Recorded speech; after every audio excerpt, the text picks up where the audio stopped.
as a psychiatrist speaking this way, you're suggesting that A Course in Miracles and probably other spiritual approaches are useful psychotherapeutic tools.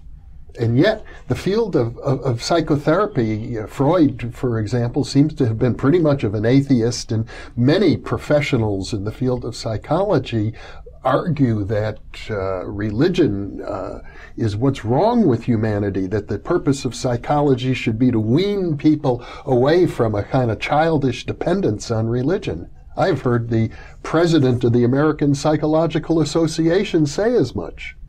Yes, and of course religion is, like so many other things, a double-edged sword. Mm-hmm. Like there's a really positive, nurturing, supportive side to many, if not most, organized religions. Yes.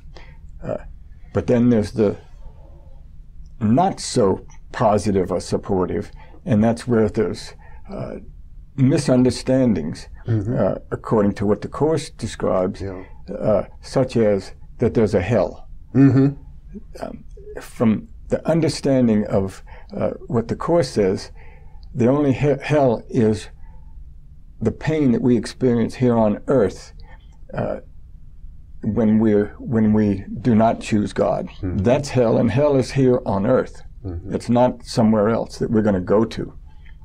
Well, one of the aspects of the Course is that it claims, the book itself claims, that the real author is Jesus Christ, speaking through the channel, Helen Schuckman, who transcribed the book. Is it necessary to accept that?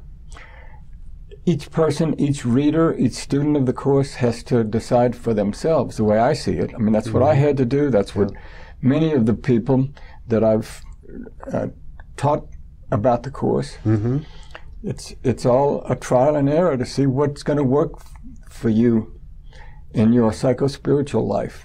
Yeah. Well, if one approaches it that way, it's not so different from Buddhism in a way. As I recall, the Buddha told his disciples, try it out for yourself, take what works, and ignore the rest. Yeah, and that's not a all or none situation. That's an open kind of a faith, mm-hmm. with humility from the Buddha. Mm-hmm. Now that I think about it, another parallel between Buddhism and A Course in Miracles might be the notion that in Buddhism you learn these basic truths, the Four Noble Truths and the Eightfold Path. Then when you get into the advanced levels, the Diamond Sutra, for example, it basically says, forget all that stuff. We're going to move beyond it. None of that matters anymore.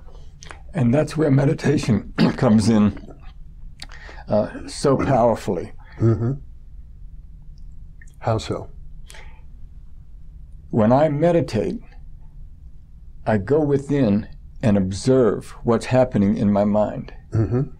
And I observe how much monkey chatter continues to go on with all my this and that conflict that I'm having, and what have I got to do next, and what am I going to do, and how am I going to plan this or that, mm-hmm. and what's happening, and what am I afraid of.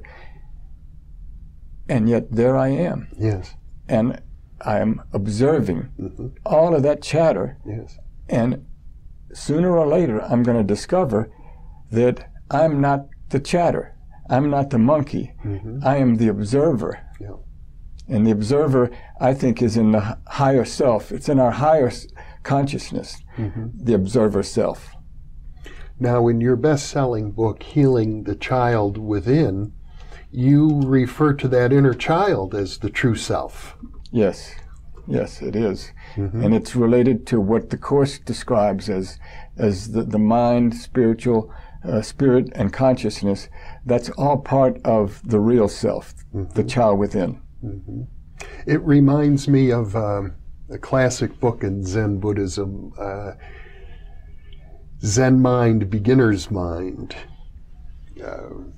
and in which the idea is that the beginner's mind is really the more advanced form. It's like the mind that says, I don't know, I want to learn. Yeah. And see, that's part of the power of this. Is it's a great Zen concept. Don't know. Yeah. I don't know. Mm-hmm. And then nobody special. I'm nobody special. Mm-hmm. I'm just here living out my incarnation and exploring the divine mystery, my own divine mystery